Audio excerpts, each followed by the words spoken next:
Hello and नमस्कार। मैं सुरेंद्र वर्मा रूहानी लॉ क्लासेस के यूट्यूब चैनल पर आप सबका हार्दिक स्वागत करता हूं। मोस्ट वेलकम, हार्दिक अभिनंदन। महिला तथा बाल अपराध की सीरीज के अंदर हम क्वेश्चन आंसर कर रहे थे और आज जिस टॉपिक के हम क्वेश्चन करने वाले हैं वो हमारे पास है मानव तस्करी विधेयक तथा भारतीय साक्ष्य अधिनियम। इनके बारे में हम क्वेश्चन करेंगे। साथ ही साथ हम राष्ट्रीय अपराध रिकॉर्ड ब्यूरो जो हमारे पास है एनसीबीसी, उसके डाटा के बारे में जानने की भी हम कोशिश करेंगे। टाइम खराब करूं उससे पहले ही मैं आ जाता हूं क्वेश्चन नंबर 1 की तरफ। पहला क्वेश्चन, भारतीय साक्ष्य अधिनियम 1872 का अधिनियम है भाई, इंडियन एविडेंस एक्ट भी जिसे कहा जाता है। भारतीय साक्ष्य अधिनियम की किस धारा के अनुसार लैंगिक अपराधों में पूर्व लैंगिक अनुभव को साक्ष्य के रूप में सुसंगत नहीं माना गया है? क्वेश्चन सीधा इतना ही आएगा। या तो आपसे पूछा जाएगा, धारा दे दी जाएगी और धारा देने के बाद आपसे पूछ लिया जाएगा कि इस धारा के अंदर क्या प्रावधान किया गया है। तो ऑप्शन के अंदर कहीं ना कहीं आपको दिया जाएगा पूर्व लैंगिक अनुभव को साक्ष्य के रूप में सुसंगत नहीं माना जाना। ठीक है, अब इसका मतलब क्या है? पहले तो बात की जा रही है लैंगिक अपराध। लैंगिक अपराध कौन कौन से भाई? जो हमने आईपीसी की धारा 354 में देखा, 354 ए में देखा, 354 बी में देखा। ये अलग अलग धाराएं हैं भाई, एक ही धारा के भाग नहीं है ये। 354 सी में देखा, 354 डी में देखा, उसके बाद हमने 509 में देखा, 376 में देखा, 376 ए में देखा, 376 ए बी में देखा, 376 बी में देखा, 376 C, 376 D, 376 D A, 376 D B और 376 ई। इन सभी धाराओं के अंदर जो अपराध दिए गए हैं उन सभी अपराधों को माना गया है लैंगिक अपराध। यदि कोई भी व्यक्ति किसी भी महिला के साथ इन सभी अपराधों में से किसी भी अपराध का दोषी पाया जाता है, किसी भी एक अपराध का क्या पाया जाता है? दोषी पाया जाता है। और वो कोर्ट में जाके क्या कहता है? वो कोर्ट में जाके ये कहता है कि भाई मैंने ये अपराध तो किया है, लेकिन मैंने ये अपराध इसलिए किया था या मैंने इनमें से कोई काम इसलिए किया था क्योंकि मैं तो महिला के साथ पहले से ही ऐसे काम कर चुका हूं। पूर्व लैंगिक अनुभव का मतलब क्या है? पहले से ही आपको ऐसे काम करने का उसके साथ अनुभव है। आप कहते हो कि मैं इसके साथ पहले से ऐसे काम करता हुआ आ रहा हूं, इसलिए मैंने इस बार भी ऐसा काम कर दिया। लेकिन हमने देखा है कि यदि आप महिला की सहमति के बिना उसके साथ कोई भी लैंगिक क्रिया करते हो तो क्या बन जाता है भाई? अपराध बन जाता है यदि महिला ने कंप्लेन की हो। तो इसमें यही कहा गया है इंडियन एविडेंस एक्ट के अंदर कि आपके ऊपर यदि आरोप लगा है इन अपराधों का तो आप अपने बचाव में ये नहीं कह सकते कि मैंने तो ये काम इसलिए कहा था क्योंकि मैं पहले से ही इस महिला के साथ ये काम करता आ रहा हूं। या इसको एक अलग बदनामी दिया जाता है कि पूर्व का सील जो है आपका जो चरित्र जो है, चरित्र आचरण के अंदर सुसंगत नहीं, चरित्र जो है साक्ष्य के अंदर सुसंगत नहीं होता है। ये भारतीय साक्ष्य अधिनियम की कौन सी धारा कहती है? ये धारा कहती है धारा 53A। साक्ष्य अधिनियम के अंदर केवल ये बताया गया है कि कौन कौन से एविडेंस आप दे सकते हो और कौन से एविडेंस नहीं दे सकते। तो इस धारा ने इस एविडेंस को देने से मना किया गया है कि आप ऐसा कह के बच नहीं सकते हो। क्वेश्चन नंबर 2, भारतीय साक्ष्य अधिनियम की किस धारा के अनुसार, फिर से धारा पूछा गया है, किस धारा के अनुसार बलात्कार के मामले में स्त्री की सहमति या असहमति की उपधारणा स्त्री के कथन के आधार पर करने का प्रावधान किया गया है? मतलब कि यदि आपके ऊपर या किसी व्यक्ति के ऊपर बलात्कार का चार्ज है तो कोर्ट क्या समझेगा कि बलात्कार किया गया है या नहीं किया गया है? कोर्ट समझेगा उस स्त्री के कथन के आधार पर। क्योंकि मैंने कहा कि बलात्कार के मामले में ये जरूरी होता है सहमति थी या सहमति नहीं थी। सहमति थी या सहमति नहीं थी, ये क्या होता है भाई? जरूरी होता है। यदि सहमति थी तो आपके पास वो बलात्कार नहीं बनता है, वो लैंगिक संबंध बन जाते हैं। और यदि सहमति नहीं थी तो वो क्या होता है भाई? बलात्कार होता है। आप इस बात को भली भांति जानते हैं। तो यहाँ पर कहा गया है कि यदि ये साबित हो जाता है कि आपने संबंध तो उसके साथ बनाए हैं, मैथुन करना साबित हो जाता है, क्वेश्चन केवल ये उठता है कि जो संबंध बनाए थे वो महिला की सहमति से बनाए गए थे या महिला की असहमति मतलब सहमति के बिना बनाए गए थे। तो सहमति थी या नहीं थी इस बात का कोर्ट कैसे मानेगा? यदि महिला ने कह दिया कि मेरी सहमति थी तो कोर्ट मान लेगा सहमति थी, और यदि महिला ने कह दिया सहमति नहीं थी तो आप कुछ भी करते रहो भाई, आप रोते रहो पिटते रहो, कोर्ट क्या मानेगा? कोर्ट यही मानेगा कि महिला के द्वारा सहमति नहीं दी गई थी, आपने जबरदस्ती उसके साथ क्या बनाए हैं भाई, लैंगिक संबंध बनाए हैं। तो ये कहा गया कि भारतीय संविधान की कौन सी धारा के अंदर ऐसा कहा गया है कि बलात्कार के मामलों में स्त्री की सहमति थी या सहमति नहीं थी, इसकी उपधारणा जो है स्त्री के कथन के आधार पर की जाएगी। तो कौन सी धारा के अंदर कहा गया है? इसका सही उत्तर हमारे पास है उत्तर बी, भारतीय जो साक्ष्य अधिनियम है उसकी धारा 114 बी हमें ऐसा कहती है। क्वेश्चन नंबर नेक्स्ट है, भारतीय भारतीय भारतीय भारतीय क्या लिखा गया? 3 बार कैसे लिखा गया?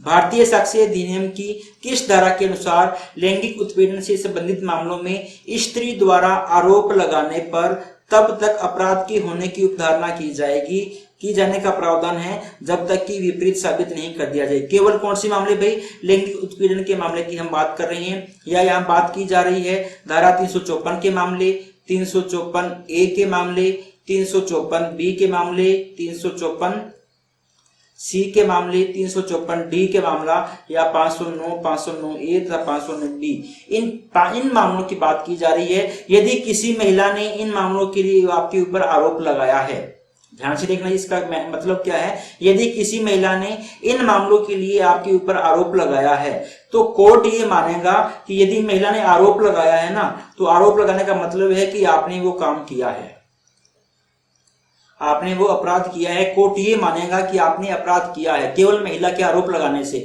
अब आपकी ये ड्यूटी बनती है कि आप ये साबित करो, इसको कहते हैं सबूत का भार, कि आप ये साबित करो कि आपने ये काम नहीं किया। यदि आप ये साबित कर देती हो कि आपने ये काम नहीं किया, फिर तो आप बरी हो जाओगे। यदि आप ये साबित करने में विफल हो जाते हो तो आपको सजा मिल जाएगी। ये कहने का मतलब यही है, ध्यान से आप पढ़ोगे आप समझ आएगा। लैंगिक उत्पीड़न से संबंधित मामलों के अंदर स्त्री के द्वारा आरोप लगाने पर तब तक अपराध के होने की उपधारणा, कोर्ट यही मानेगा कि आपने अपराध किया है, अपराध की उपधारणा किए जाने का प्रावधान है जब तक कि विपरीत साबित मतलब इसको गलत साबित नहीं कर दिया जाए। जो मैंने अभी आपको बताया वही इसका मतलब है। और ये कौन सी धारा है भाई? धारा नंबर 114 बी। तो इंडियन एविडेंस एक्ट की 3 धाराएं हमारी महिलाओं से संबंधित अपराधों के बारे में थी।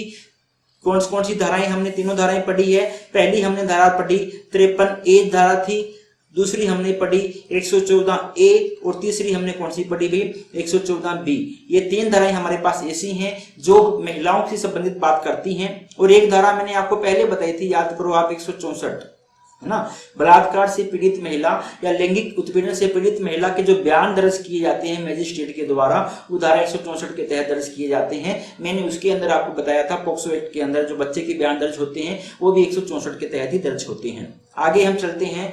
सर्वोच्च न्यायालय के किस निर्णय के अनुसार, कुछ एक हमारे पास निर्णय भी इंपोर्टेंट है भाई, सुप्रीम कोर्ट के जो डिसीजन है, तो पूछा गया सर्वोच्च न्यायालय के किस निर्णय के अनुसार 18 वर्ष से कम उम्र की लड़की के साथ किसी भी परिस्थिति में बनाया गया शारीरिक संबंध हमेशा बलात्कार माना जाएगा। मैंने कल ही आपको बताया था जब 376 में पढ़ा रहा था कि 18 साल से कम उम्र की लड़की के साथ किसी भी सूरत में यदि संबंध बनाया जाए, चाहे वो लड़की विवाहित हो चाहे अविवाहित हो, चाहे उसके पति ने संबंध बनाए हो चाहे किसी और ने संबंध बनाए हो, चाहे उसकी सहमति से संबंध बनाए हो चाहे असहमति से बनाए हो, चाहे उसकी इच्छा हो चाहे उसकी इच्छा नहीं हो, किसी भी सूरत में यदि संबंध बनाया गया है उसको भी क्या माना जाएगा? बलात्कार माना जाएगा। ये भारतीय जो आईपीसी के अंदर पहले नहीं लिखा हुआ था, आईपीसी में पहले तो इसको 15 साल से कम लिखा हुआ था, लेकिन एक मामले का डिसीजन आता है और उस डिसीजन के बाद इसको कर दिया गया 18 साल। और ये डिसीजन आपके जो सिलेबस दिया गया ना, उस सिलेबस के अंदर मेंशन भी किया गया है, इसलिए इंपॉर्टेंट है, पूछा जा सकता है।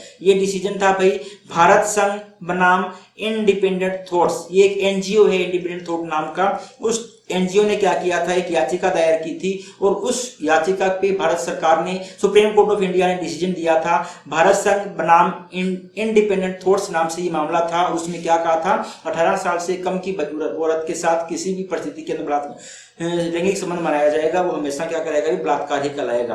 अगला इंपॉर्टेंट हमारे पास है, सर्वोच्च न्यायालय के किस निर्णय के अनुसार गुमशुदगी की रिपोर्ट को संभावित अपराध मानकर एफआईआर दर्ज की जाएगी। ये भी मैंने आपको बताया था कि यदि कोई बच्चा गुम हो जाता था तो पहले इसको अपराध में नहीं माना जाता था, केवल एक रिपोर्ट लिखी जाती थी गुमशुदगी की रिपोर्ट। अब उसके ऊपर एक्शन लेते या न लेते ये उनका मर्जी होती थी। लेकिन अब क्या कह दिया गया है, सुप्रीम कोर्ट के द्वारा निर्देश दिए गए हैं राज्य सरकार को तथा केंद्र सरकार को, यदि आपके पास गुमशुदगी की कोई रिपोर्ट आती है ना तो आप उसको अपराध मानोगे। आप ये मान सकते हो कि उसका बच्चे का किडनैप भी हुआ हो सकता है, तो किसी भी तरह का संभावित अपराध, देखो अपराध है संभावित अपराध है, इसकी संभावना तो है ना कि अपराध हुआ होगा, उसको संभावित अपराध मान के आपको क्या करनी पड़ेगी भाई, एफआईआर दर्ज करनी पड़ेगी।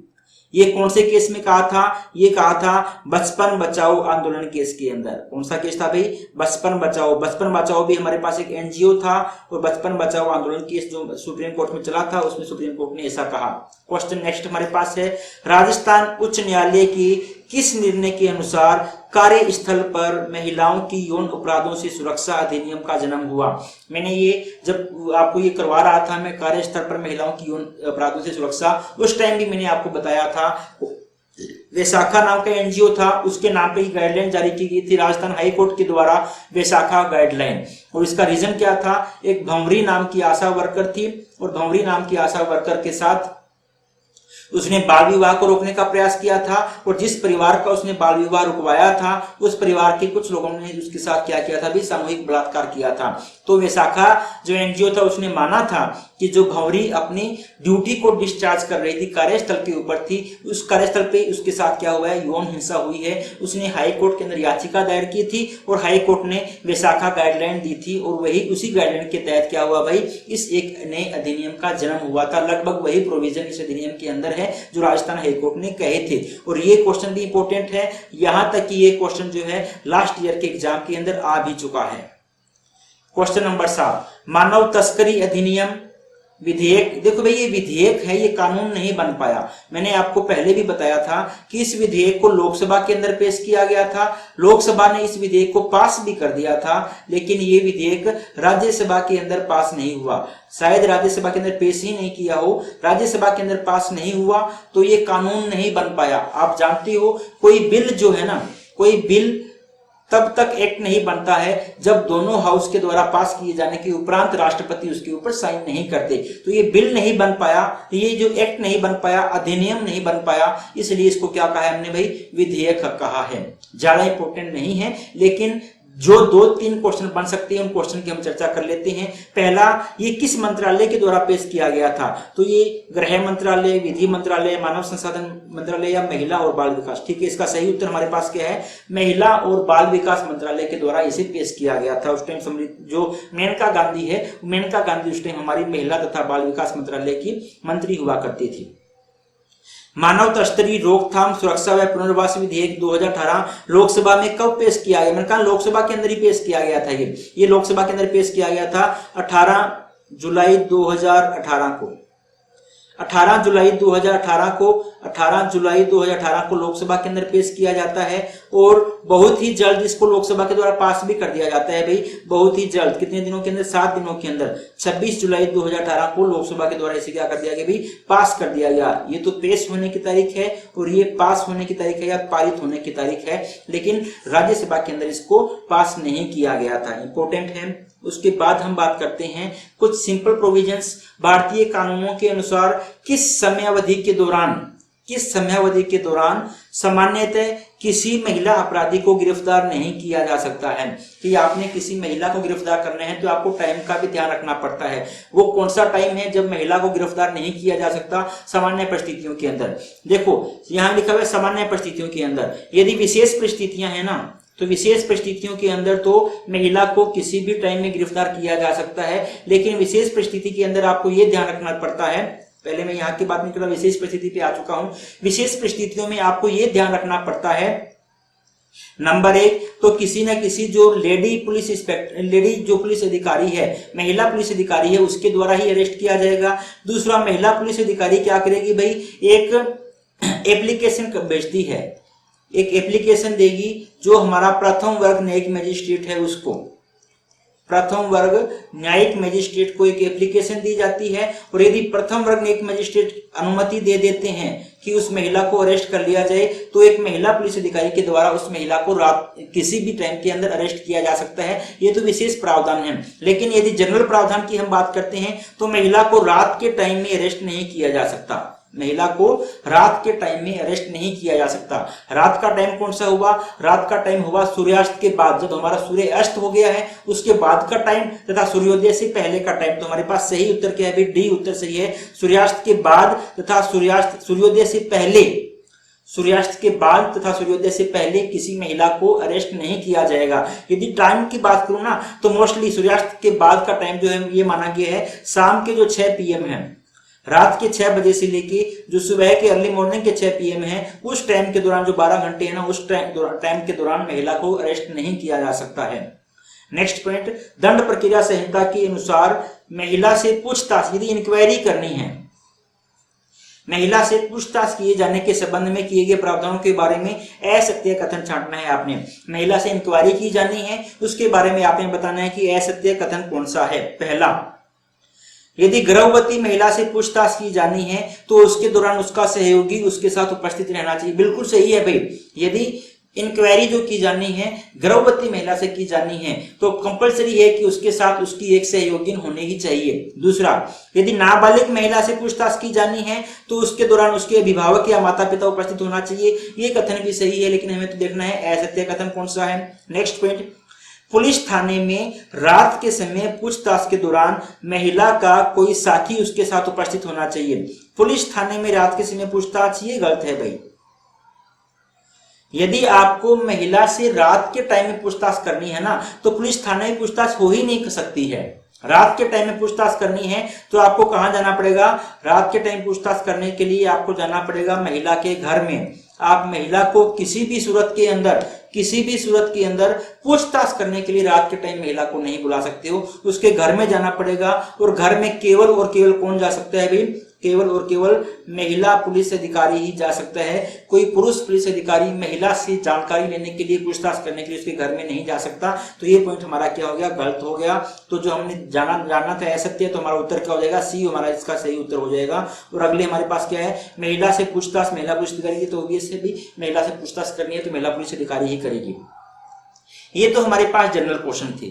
अब हमारे पास यदि पिछले एग्जाम को हम देखें तो कुछ क्वेश्चन ऐसे हैं जो आए हुए हैं राष्ट्रीय अपराध record bureau, national crime record bureau जिसको हम कहते हैं NCRB, इसके कुछ एक आंकड़ों से क्वेश्चन आए हुए हैं। यदि आपका सिलेबस हम देखते हैं तो सिलेबस के अंदर 2015 के आंकड़े दिए हुए हैं, इसलिए पिछले एग्जाम के अंदर 2015 के आंकड़ों से ही क्वेश्चन आए थे, उसके बाद वाले आंकड़ों से क्वेश्चन नहीं आए थे। 3 क्वेश्चन हमें देखने को मिले थे, 6 पारियों के अंदर पेपर हुआ था, 3 पारियों के अंदर एक क्वेश्चन यहाँ से देखने को मिला था। तो मैंने सोचा है कि मैं इनके क्वेश्चन आपको करवाऊं, इससे अच्छा कि जितने आंकड़े आपके पास अवेलेबल है सारे मैं आपको यहाँ बता देता हूँ। तो क्वेश्चन तो इन्हीं आंकड़ों से ही बनना है ना। तो क्वेश्चन बनाने की बजाय मैंने सारे आंकड़े आपको एक साथ बताने की कोशिश की है, इसके अंदर जितने भी आंकड़े हमारे पास अवेलेबल हैं। तो पहले हमने चर्चा की है कि 2015 के आंकड़े कौन कौन से हैं, ये इसलिए बता रहा हूं क्योंकि आपके सिलेबस के अंदर दिए गए हैं। और हमने जो थ्योरी की क्लास लगाई थी उसमें भी हमने 2015 के ही आंकड़े किए थे, लेकिन NCRB जो है उसने 2020 के अंदर अपने नवीन आंकड़े भी जारी किए हैं। उसकी हिंदी पब्लिकेशन अभी नहीं आया है, केवल इंग्लिश के अंदर उन्होंने जारी किए हैं अपने नए आंकड़े। तो मैं आपको 2020 के आंकड़े भी बताऊंगा, आपने दोनों ही आंकड़े याद रखने हैं। यदि सिलेबस के हिसाब से उन्होंने दिया तो 2015 के आंकड़ों पे क्वेश्चन आ सकता है और यदि उन्होंने लेटेस्ट जो आंकड़े हैं उन पे यदि क्वेश्चन दिया तो 2020 के जो आंकड़े हैं उनके आधार पे भी क्वेश्चन आ सकता है। 2015 के आंकड़े जल्दी जल्दी हम देख लेते हैं। प्रति वर्ष महिलाओं के खिलाफ होने वाले अपराधों के दर्ज मामले कितने होते हैं, तो इन्होंने कहा कि 3 लाख से ज्यादा मामले हर साल दर्ज होते हैं महिलाओं के खिलाफ होने वाले अपराधों के। दुष्कर्म या बलात्कार की शिकार महिलाएं कितनी होती हैं भाई, हर साल 34,000 से ज्यादा महिलाएं दुष्कर्म की शिकार होती है। ये क्वेश्चन पिछले बार आया हुआ था। भारत में दहेज कारणों से कितनी मौत हो जाती है, औसतन हर घंटे के अंदर एक मौत हो जाती है भारत में दहेज कारणों से। घरेलू हिंसा की शिकार महिलाएं कितनी हैं भाई? लगभग 70% विवाहिताएं जो हैं घरेलू हिंसा की शिकार होती है। ये क्वेश्चन पिछली बार आया था। अपहरण के मामले की अंदर शिकार महिलाएं कितनी हैं? अपहरण के मामले में 60,000 से ज्यादा महिलाएं शिकार हैं। और बच्चों के खिलाफ होने वाले अपराधों में वृद्धि कितनी हुई है? लगभग दोगुनी हो गई है। ये क्वेश्चन भी लास्ट ईयर के एग्जाम के अंदर आए थे। मैंने बताया था इन 6 आंकड़ों में से 3 क्वेश्चन हमारे पास लास्ट ईयर के एग्जाम में पूछे जा चुके हैं। ये तो थे 2015 के आंकड़े, केवल हमारे सिलेबस के अंदर इन 6 आंकड़ों का जिक्र किया गया है, इसलिए मैंने केवल 6 आंकड़े ही आपको बताए हैं। लेकिन यदि हम चलते हैं 2020 की तरफ, 2020 के जो आंकड़े हैं, जितने भी मैक्सिमम आंकड़े आपसे पूछे जा सकते हैं उन सभी आंकड़ों को मैं लेके आया हूं। मैंने यहां पर परफेक्ट नंबर लिखा है, आपने परफेक्ट नंबर के ऊपर नहीं जाना, आपने केवल लंबसम देखना है। जैसे यहां लिखा हुआ था ना 34,000 से ज्यादा, 60,000 से ज्यादा, तो आपने लगभग उसी रेंज के अंदर इनको याद कर लेना है। पहला क्या है? महिलाओं के खिलाफ रजिस्टर्ड कुल मामले कितने हैं भाई? 3,71,503 मामले। तो लगभग की संख्या में यदि आप याद करो तो आप याद कर सकते हो 4.25 लाख मामले। कितने मामले भाई? 4.25 लाख मामले लगभग हो गए।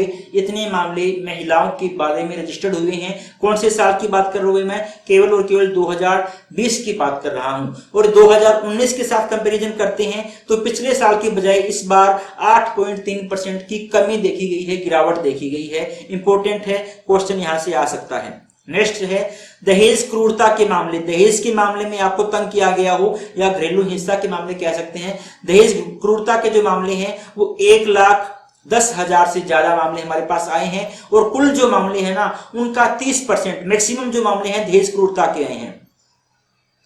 मैक्सिमम जो मामले हैं दहेज से संबंधित मामले आए हैं। कितने भाई?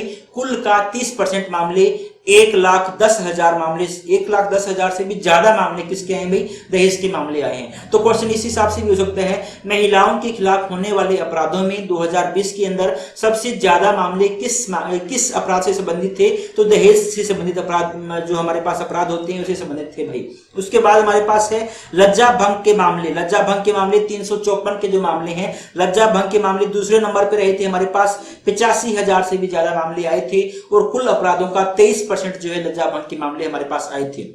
अपहरण के मामले यदि हम बात करते हैं, तीसरे नंबर पे रहे थे। 62,300 मामले कुल अपहरण के हमारे पास आए थे और 16.8% कुल का रहा था।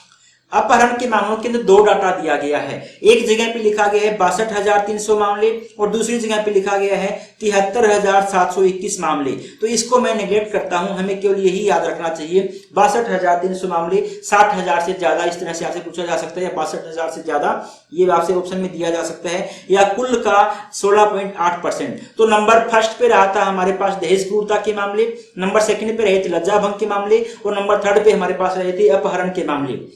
अपहरण के मामले के अंदर स्पेशल कैटेगरी की बात करता हूं मैं। अपहरण किया गया और साथ ही साथ मृत्यु भी कर दी गई, केवल महिलाओं की बात कर रहा हूं। तो हमारे पास 78 ऐसे मामले आए थे जिनमें अपहरण के साथ साथ क्या कर दी गई भाई? हत्या भी कर दी गई, मृत्यु भी कर दी गई। अगले मामले हमारे पास है बलात्कार के मामले कितने आए थे? तो पिछले साल के अंदर बलात्कार के मामले आए थे 28,040 मामले। तो क्वेश्चन आएगा तो उसमें ऑप्शन आ सकता है दुष्कर्म के मामले 28,000 से ज्यादा मामले। और कुल का यदि हम बात करते हैं तो कुल का 7.5%, चौथे नंबर पे रहे थे, कुल का 7.5%। और बलात्कार के मामलों को स्पेसिफिक मैंने करने की कोशिश की है। 18 साल से बड़ी महिला के साथ बलात्कार 25,406 मामले, 18 साल से छोटे बच्चों के साथ बलात्कार 2,640 मामले। आपने, फिर आपको बोल रहा हूं, आपने परफेक्ट डाटा याद करने की कोशिश नहीं करनी है, लमसम आपको याद करने की कोशिश करनी है। जैसे इसमें याद कर लिया 28,000 से ज्यादा, इसमें याद कर लिया 25,000 से ज्यादा, इसमें याद कर लिया 2,600 से ज्यादा। तो लगभग 100 के राउंड फिगर के अंदर या 1000 के राउंड फिगर में आपको याद कर लेना है। नेक्स्ट हमारे पास है बलात्कार का प्रयास करने के मामले, एफर्ट ऑफ द रेप, बलात्कार का प्रयास करने के मामले हमारे पास आए थे 3,471 मामले। दहेज विरोधी कानून इंपॉर्टेंट है। दहेज विरोधी कानून के मामले कितने आए थे भाई? 10,366 मामले। और दहेज हत्या के मामले हमारे पास आए थे 6,999 मामले। और इन दोनों को मिला के ही हमने देखा था कि दहेज से संबंधित, दहेज क्रूरता, इन दोनों को मिला के हमने क्या नाम दिया था भाई? इन दोनों को मिला के नाम दिया था दहेज क्रूरता। तो दहेज क्रूरता के मामले थे जो सबसे ज्यादा मामले हमने देखे थे। कितने मामले थे भाई, ध्यान से देखो, 1,10,000 से भी ज्यादा मामले मैंने आपको बताए थे, वो इन दोनों को मिला के ही बनते हैं। 1,11,000 से ज्यादा मामले हमारे पास बन जाते हैं। दहेज विरोधी कानून के मामले हमारे पास 10,366 और दहेज हत्या हमने कल ही आपको बताई थी, कौन सी धारा है भाई, 304B। आप देखते हो दहेज हत्या के मामले 6,999, लगभग 7,000 मामले हमारे पास दहेज हत्या के आते हैं। उसके बाद आत्महत्या के प्रयास के मामले 306, आत्महत्या का प्रयास की बात करते हैं। आत्महत्या के प्रयास के मामले 5,040 मामले आत्महत्या के प्रयास के मामले हैं। लड़कियों ने कोशिश की है आत्महत्या करने की। तेजाब हमले के मामले, तेजाब हमला 326A, 105 मामले ऐसे आए थे जिनमें एसिड फेंका गया था। और तेजाब हमले के प्रयास के मामले कितने आए थे भाई, 33 मामले, जिनके अंदर ये तो आपको परफेक्ट याद करने हैं, 105 मामले, 33 मामले। बलात्कार के साथ सामूहिक बलात्कार के साथ हत्या या सामूहिक बलात्कार के मामले 219 हमारे पास आए थे। और उसके बाद हम बात करते हैं बच्चों के खिलाफ होने वाले आंकड़ों के, अपराध के आंकड़े। बच्चों के खिलाफ होने वाले कुल मामले जो दर्ज हुए थे वो हुए थे 1,28,513 मामले। लगभग आपको राउंड फिगर में यदि आप याद करते हो तो आपको पास आ सकता है 1.25 लाख से ज्यादा मामले। आप ऐसे याद कर सकते हो, बच्चों के खिलाफ कितने मामले भाई, 1.25 लाख से ज्यादा। और महिलाओं के खिलाफ कुल कितने थे, लगभग 3.25 लाख मामले थे। यदि पिछले साल की बजाय हम कंपैरिजन करते हैं तो 2019 की बजाय 13.2% कमी देखी गई है। बच्चों के अपहरण के यदि हम मामले देखते हैं तो सबसे ज्यादा जो मामले आए हैं वो आए हैं बच्चों के अपहरण के मामले, 54,000 से भी ज्यादा मामले आए हैं। और कुल का जो मामले देखे ना हमने, इतने मामले, इनका 42.6% जो मामले हैं ना, 2/5 मामले हैं अकेले, और अकेले किसके हैं भाई, अपहरण से संबंधित मामले हैं। नेक्स्ट है लैंगिक उत्पीड़न या पोक्सो एक्ट के मामले, दूसरे नंबर पे रहे थे 49,000 से भी ज्यादा मामले। और कुल का कितना भाई, 38.8%। तो भाई लगभग सारा जो है 90% के लगभग मामला तो इन्हीं दो अपराध के तहत हो गया, अपहरण के मामले और दूसरा कौन सा भाई, पोक्सो एक्ट के मामले। ये आपको याद रखना चाहिए। 54%, 54,000 से ज्यादा, और दूसरी 49,000 से ज्यादा। तीसरा हमने एक एक्ट और किया था ना, जेजे एक्ट, जिसका मैंने परसों ही हमने किया है, जेजे एक्ट, किशोर न्याय अधिनियम। किशोर न्याय अधिनियम के तहत कितने मामले दर्ज हुए भाई, 29,768 मामले, या लगभग माना जा सकता है कितने मामले, 30,000 मामले जेजे एक्ट के तहत दर्ज किए गए थे 2020 के अंदर। ये प्रमुख डाटा थे एनसीबीआरबी के या राष्ट्रीय अपराध रिकॉर्ड ब्यूरो के, जहां से क्वेश्चन बनने की संभावना है। तो मैंने आपको 2020 के आंकड़े, जो लेटेस्ट आंकड़े हैं, वो भी बताने की कोशिश की, तथा आपके सिलेबस के अंदर अभी तक 2015 के आंकड़े दिए गए हैं उनको भी बताने की कोशिश कर ली,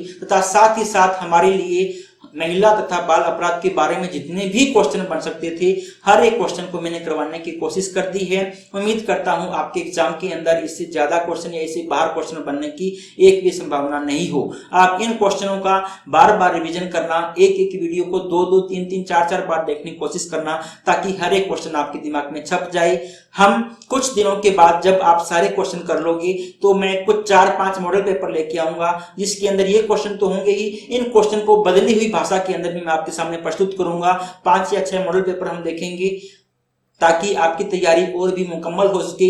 लेकिन मॉडल पेपर हम एग्जाम के नजदीक करेंगे, जब आपका एग्जाम होगा उससे 15 या 20 दिन पहले हम 5-6 मॉडल पेपर करेंगे, ताकि आपको पता चल जाएगा कि आपने किस तरह से तैयारी की है। उसमें मिसलेनियस क्वेश्चन होंगे, मिले जुले क्वेश्चन होंगे। अभी जो हमने क्वेश्चन किए हैं वो टॉपिक वाइज किए हैं, सिलेबस के वाइज किए हैं। उम्मीद करता हूं आपको हमारे द्वारा करवाए गए क्वेश्चन पसंद आए होंगे। यदि आपको हमारे द्वारा करवाए गए क्वेश्चन पसंद आ रहे हैं और हमारी क्लासेस आपको अच्छी लग रही है तो हमारी वीडियो को लाइक कीजिएगा, हमारे चैनल को सब्सक्राइब करना मत भूलना, तथा साथ ही साथ हमारी वीडियो को अपने उन दोस्तों के साथ भी शेयर करना जो अच्छी क्लासेज या अच्छी क्वेश्चंस की तलाश कर रहे हैं, तथा आप उनके चाहते हैं कि आपके दोस्तों का भी सिलेक्शन हो, उनके साथ अवश्य शेयर करना। हम मिलते हैं कल किसी एक नए प्रोविजन के साथ, तब तक के लिए धन्यवाद।